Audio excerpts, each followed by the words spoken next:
नमस्कार दोस्तों, आपका स्वागत है आपके अपने परिवार यूथ स्टडी हब 2.0 पर। तो आज के इस वीडियो में हम जो भारत के भूगोल की सीरीज पढ़ रहे हैं उसके अंडर कृष्णा रिवर सिस्टम के बारे में देखेंगे। और आज हम कृष्णा रिवर सिस्टम की जर्नी को कवर करेंगे। और मैं आपको बता दूं, ये भारत के भूगोल की जो सीरीज है उसके अंडर ये लेक्चर नंबर 14 होगा, जिसमें हम कृष्णा नदी के बारे में पढ़ेंगे। और हम दक्षिण भारत की नदियों या प्रायद्वीपीय नदियों के बारे में पढ़ रहे हैं। इसके पहले मैंने इस वीडियो लेक्चर के 13 वीडियो ऑलरेडी अपलोड कर दिए हैं। अगर वे आपने नहीं देखे तो पहले वे देखेगा और तभी आगे बढ़िएगा। तो आइए शुरू करते हैं। शुरू करने से पहले मैं आपको बता दूं कि जो भारत का महातंत्र है या भारत की जो नदियां हैं उसे दो भागों में बांटा गया था। हिमालय से बहने वाली नदियां, जिसमें सिंधु नदी, गंगा नदी और ब्रह्मपुत्र नदी आती हैं, ये हम ऑलरेडी पढ़ चुके हैं लेक्चर नंबर 11 और 12 में। और अब हम प्रायद्वीपीय नदी के बारे में पढ़ रहे हैं। प्रायद्वीपीय नदियों में भी हमने जो दक्षिण भारत की सबसे लंबी नदी है गोदावरी नदी, और यह भारत की दूसरी सबसे लंबी नदी है जो गोदावरी नदी है, जिसे हम दक्षिण की गंगा भी कहा जाता है, ये हम पढ़ चुके हैं। तो आज इस वीडियो को हम जो दक्षिण भारत की नदियां हैं उसे हमने दो भागों में बांटा था। जो बंगाल की खाड़ी में गिरने वाली नदियां हैं और दूसरी अरब सागर में गिरने वाली नदियां हैं। तो बंगाल की खाड़ी में गिरने वाली नदियां हम पढ़ रहे हैं और अरब सागर में गिरने वाली नदियां के बारे में हम आने वाले वीडियो में पढ़ेंगे। और इसमें हम गोदावरी नदी को पढ़ चुके हैं। और दूसरी नदी जो आज हम करेंगे कवर, वो करेंगे कृष्णा रिवर सिस्टम या कृष्णा नदी के बारे में। और प्रायद्वीपीय भारत की नदियों का जो क्रम है लंबाई में, ये भी मैं आपको बता चुका था कि सबसे लंबी नदी प्रायद्वीपीय भारत की है, दक्षिण भारत की गोदावरी है, दूसरे नंबर पर कृष्णा है, तीसरे पे नर्मदा, चौथे पे महानदी और पांचवें पे ताप्ती है। तो आइए शुरू करते हैं कृष्णा रिवर सिस्टम की जर्नी को। तो कृष्णा नदी जो है वो मैं आपको बता दूं कि कृष्णा नदी के बारे में पहले हम टोटल बेसिक जानेंगे और उसके बारे में हम जो कृष्णा रिवर सिस्टम है उसका ओरिजिन यानी कि उद्गम स्थल के बारे में जानेंगे। तो मैं आपको बता दूं, जो कृष्णा रिवर सिस्टम है वो महाबलेश्वर से निकलती है। कहाँ से? महाबलेश्वर, जो महाराष्ट्र है, महाराष्ट्र के अंदर महाबलेश्वर डिस्ट्रिक्ट से या महाबलेश्वर की जो पहाड़ियां हैं वहाँ से निकलती है। और यो मैं आपको बता दूं, यो पहले कर्नाटक में आती है, फिर तेलंगाना में जाती है, और तेलंगाना में आने के बाद में फिर आंध्र प्रदेश से होते हुए यो बंगाल की खाड़ी में गिर जाती है। और बंगाल की खाड़ी में गिरने से पहले यो डेल्टा भी बनाती है। और कृष्णा रिवर सिस्टम का जो यो बेसिन है, यो दोस्तों फोर्थ लार्जेस्ट बेसिन है पूरे भारत का। यानी कि यो बेसिन के हिसाब से, क्षेत्रफल के हिसाब से भारत की चौथी सबसे लंबी नदी है। जो आप देख सकते हैं, इसका जो क्षेत्रफल है 2,58,948 वर्ग किलोमीटर है। और इसका जो 8% एरिया है वो टोटल भारत का जो ज्योग्राफिकल एरिया है टोटल, उसका 8% जो कृष्णा नदी है वो कवर करती है। और कृष्णा नदी का जो टोटल 76, लगभग 76%, यानी कि एग्जैक्ट अगर मैं कहूँ तो 75.86% जो एरिया है वो इसका एग्रीकल्चर लैंड के लिए उपयोगी है।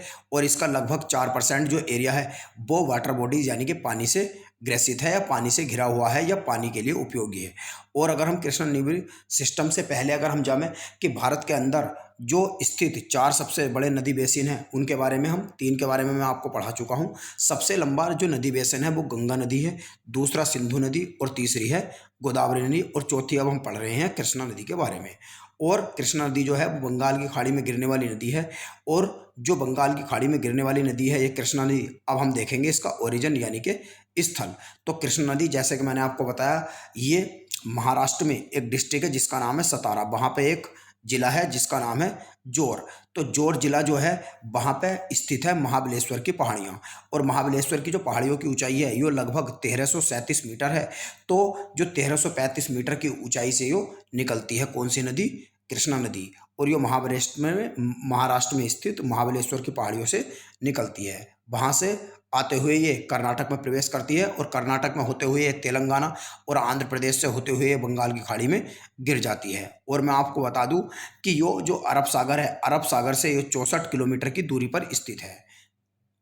इसके बाद में हम बात करेंगे कृष्णा नदी जो है उसकी सहायक नदियों की। तो कृष्णा नदी की जो सहायक नदियां हैं उसे दोस्तों दो भागों में बांटा गया है। पहला बाएं तट पर बहने वाली नदियां और दूसरी दाएं तट पर बहने वाली नदियां। तो बाएं तट पर जो बहने वाली नदियां हैं उनमें मैं आपको बता दूं 3 नदियां प्रमुख हैं, भीमा नदी, मूसी नदी और मुन्नेर नदी। और दाएं तट पर जो बहने वाली नदियां हैं उनमें घाटप्रभा, मालप्रभा और तुंगभद्रा नदी आती हैं। और तुंगभद्रा नदी जो है ये दो नदियों के संगम यानी कि तुंग प्लस भद्रा से मिलकर बनी हुई है। और मैं आपको बता दूं कुछ सहायक नदियां कृष्णा की ऐसी हैं जो मैंने इसमें नहीं लिखी हैं, मगर वे जो सहायक नदियां हैं वे एग्जैक्ट आप कह सकते हैं कृष्णा की सहायक नदियां नहीं हैं, क्योंकि वे भीमा, मूसी और यानी कि जो घाटप्रभा, मालप्रभा, तुंगभद्रा है जो कृष्णा नदी की सहायक नदियां हैं। तो कृष्णा नदी की ये जो 6 सहायक नदियां हैं इनकी भी सहायक नदियां हैं, तो एग्जैक्ट आप कह सकते हैं कि वे कृष्णा की भी सहायक नदियां होंगी। अब हम देखते हैं कि बाएं तट पर बहने वाली नदियां और दाएं तट पर बहने वाली नदियां कौन कौन सी हैं मैप में। तो पहले हम देखेंगे बाएं तट पर बहने वाली नदियां। तो बाएं तट पर बहने वाली नदियां ये आप देख सकते हैं, ये है भीमा नदी, दूसरी मूसी नदी, ये मुन्नेर नदी, और मुन्नेर नदी लास्ट में कृष्ण नदी से मिलकर ये कहाँ गिर जाती हैं, बंगाल की खाड़ी में गिर जाती हैं। तो मैं आपको बता दूं ये कृष्णा की क्या है, ये है बाएं तट पर बहने वाली नदियां। अब हम देखेंगे दाएं तट पर बहने वाली नदियां। तो दाएं तट पर बहने वाली जो नदियां हैं कृष्णा की वो है घाटप्रभा, मालप्रभा और तुंगभद्रा। तुंगभद्रा। अब हम दोस्तों जो कृष्ण नदी है उसकी जो सहायक नदियां हैं उनकी भी नदियों के बारे में जानेंगे। तो सबसे पहली है कोयना नदी। तो कोयना नदी जो है यो आप देख सकते हैं यो महाराष्ट्र से निकलती है और महाराष्ट्र में ही बहती है। और जो कोयना नदी है मैं आपको बता दूं महाराष्ट्र के अंदर जितनी भी नदियां हैं वे सब ईस्ट टू वेस्ट डायरेक्शन में बहती हैं, यानी कि पूर्व से पश्चिम की ओर बहती हैं। मगर कोयना नदी ही एक ऐसी नदी है जो नॉर्थ से साउथ बहती है, यानी कि ऊपर से ये नीचे की ओर बहती है। तो ये भी आप ध्यान रखिएगा कि जो कोयना नदी है वो उत्तर से दक्षिण बहती है, जबकि महाराष्ट्र के अंदर कोयना नदी को छोड़कर और अन्य जितनी भी नदियां हैं वे सब ईस्ट टू वेस्ट यानी कि पूर्व से पश्चिम की ओर बहती हैं।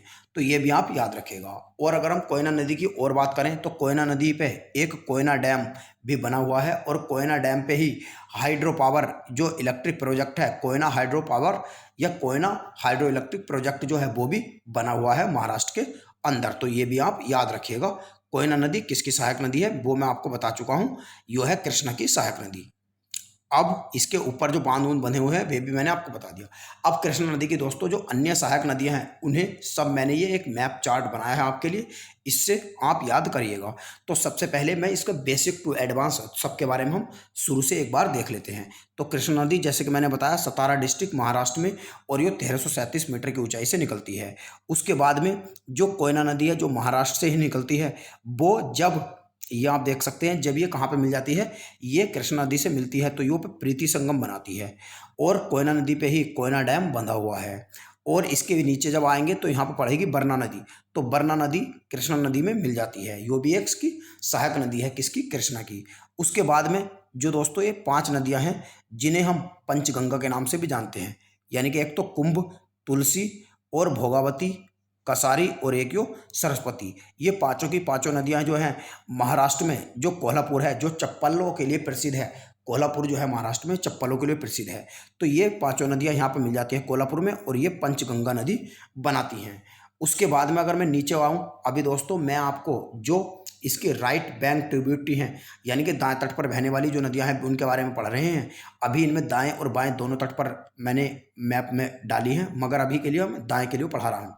यानी कि और नेक्स्ट है इसके जब नीचे आएंगे हम पंचगंगा के तो ये पढ़ेगी मालप्रभा। मालप्रभा जो है यो कर्नाटक में एक स्थित है, बेलगांव नामक स्थान से निकलती है, और ये यहाँ पे बागलकोट जिले में कर्नाटक में मिल जाती है। और इसके नीचे जब आएंगे तो घाट प्रभा, तो घाट प्रभा ये आप देख सकते हैं ये भी यहाँ पे मिल जाती है कृष्णा नदी से।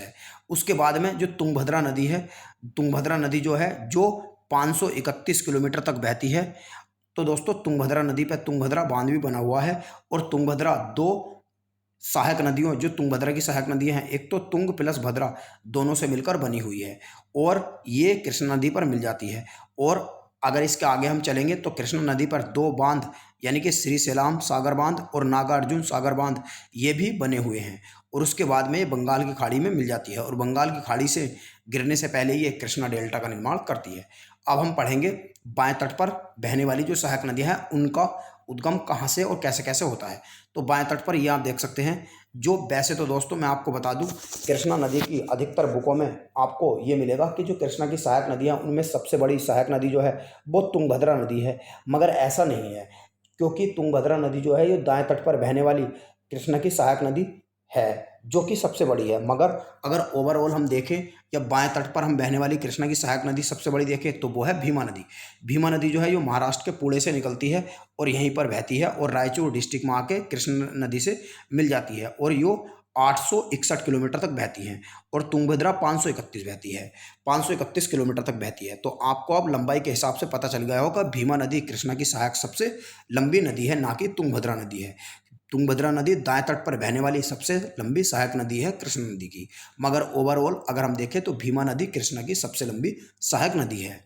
उसके बाद में जो एक बहुत ही इम्पोर्टेंट नदी है, जो दोस्तों यो पश्चिम यानी कि यहाँ पे मूसी जो नदी है वो निकलती है और मूसी नदी के किनारे पर ही हैदराबाद स्थित है, हैदराबाद स्थित है। इसके बाद में एक डिंडी नदी है जिसे डान नदी भी कहा जाता है, तो यो भी निकलती है और यो भी नागार्जुन सागर बांध के पास में कृष्णा नदी से मिल जाती है।